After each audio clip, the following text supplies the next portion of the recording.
नमस्कार दोस्तों, welcome to सरकार स्टडी बेस्ड एजुकेशन। तो चलिए आज के इस लेक्चर में हम जानने वाले हैं विश्व ऑटिज्म जागरूकता दिवस के बारे में।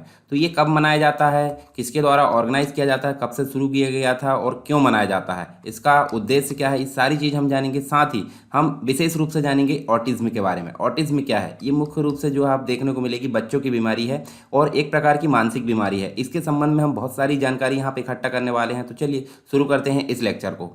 तो ऑटिज्म की अगर बात करें तो सबसे पहले हम ऑटिज्म के बारे में ही जान लेते हैं। यहाँ हम देख सकते हैं एक प्रकार की मानसिक बीमारी है। आप देखिए इस बच्चे को, जैसे आप बचपन में देखे होंगे कुछ बच्चों को मानसिक तौर पर जो विकास नहीं हो पाता जिनका, तो वो अलग तरीके से बिहेव करते हैं। जैसे अगर आप उनको कुछ बोलो तो वो रिएक्ट नहीं करते हैं, अकेला रहने का महसूस करते हैं, मतलब भीड़ भाड़ के इलाके से अलग। और साथ ही हम देखने को मिलेगा कुछ शोर शराबे या फिर कोई जो साउंड आता है उससे काफ़ी इरिटेट होता है उनको, यानी कि एक प्रकार से काफ़ी दिक्कत होती है उनको बहुत सारी चीज़ों से। तो एक प्रकार की क्या है, मानसिक बीमारी है ऑटिज्म, और ख़ास तौर पर ये बच्चों में पाई जाती है।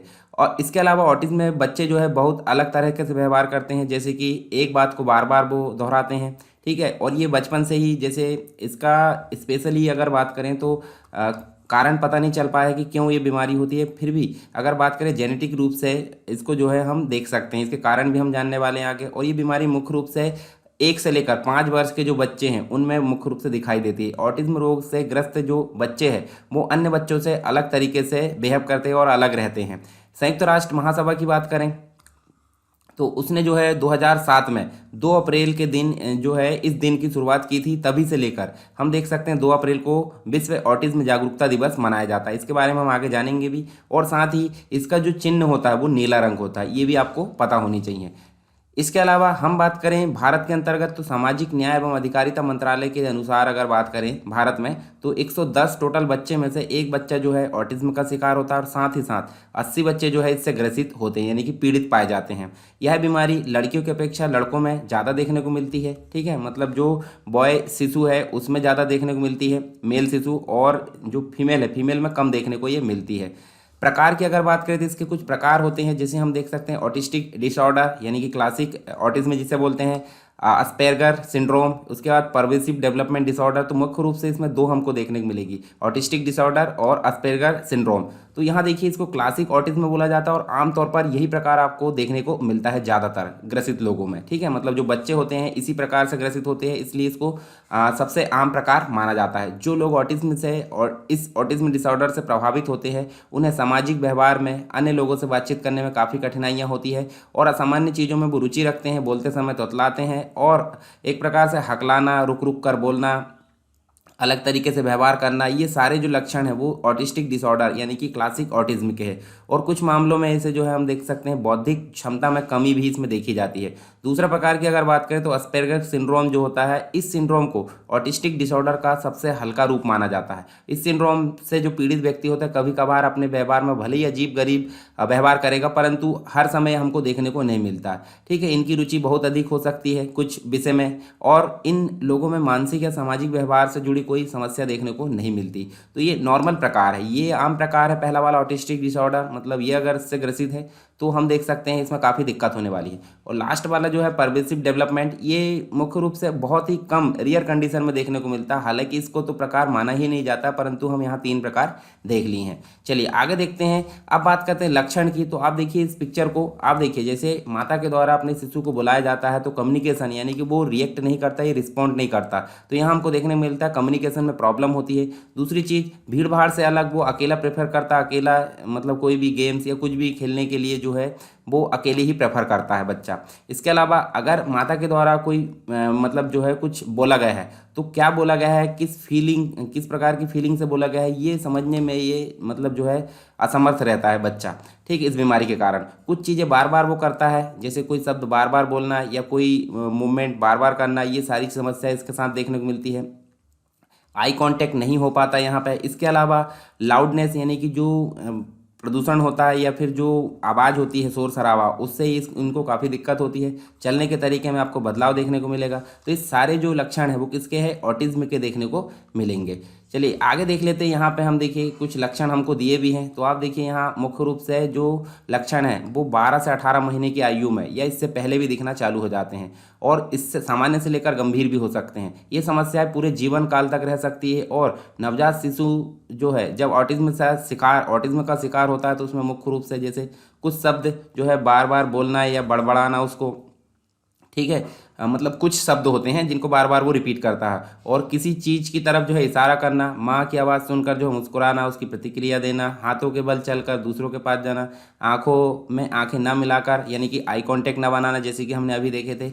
इसके साथ ही अगर बच्चा ग्रसित हो जाए तो उसमें देखिए आपको देखने को मिलेगा दूसरे बच्चों से घुलने मिलने से बचना, अकेले रहना, खास तौर पर खेलकूद में हिस्सा ना लेना और या रुचि नहीं दिखाना, ठीक है। किसी एक जगह पर घंटों अकेले या चुपचाप बैठना, किसी एक ही वस्तु पर ध्यान देना या कोई एक ही काम को बार बार करना, ये सारी समस्या देखने को मिलती है लक्षण बच्चे में।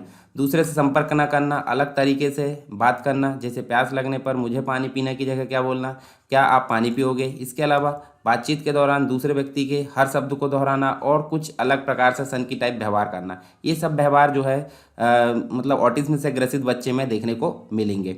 अब बात करते हैं कारण की। तो कारण स्पेशली कुछ पता तो नहीं चल पाया है, परंतु फिर भी हम बात करें यहाँ पर तो यह डिसऑर्डर जो है कुछ अनुवांशिक और पर्यावरणीय कारणों से देखने को मिलता है, जो कि गर्भ में पल रहे बच्चे के दिमाग के विकास में बाधित होता है। जैसे दिमाग के विकास को नियंत्रित करने वाले जो जीन है उसमें कोई गड़बड़ी होना, या फिर सेल्स और दिमाग के बीच में संपर्क बनाने वाले जो जीन है उसमें गड़बड़ी होना।